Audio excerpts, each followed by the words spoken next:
ازيكم؟ التعلق.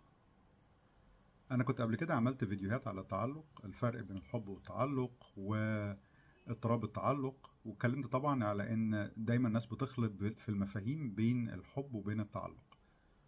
اللي انا عايز اتكلم عليه النهارده هو طبعا التعلق ليه اسباب نظاميه في الفاميلي سيستم بتاعنا، في النظام العائلي بتاعنا. انما اللي انا عايز اتكلم عليه النهارده هو سؤالين ثلاثه محتاج اسالهم لنفسي عشان اعرف التعلق بتاعي بالشخص ده او في العلاقة دي جاي من علاقتي بابويا او بامي او بالاتنين، وابتدي اشتغل عليه من جذوره. الاسئلة هي ايه الحاجة اللي انا بحس بيها في وجود الشخص ده او الشخص ده بيديهاني؟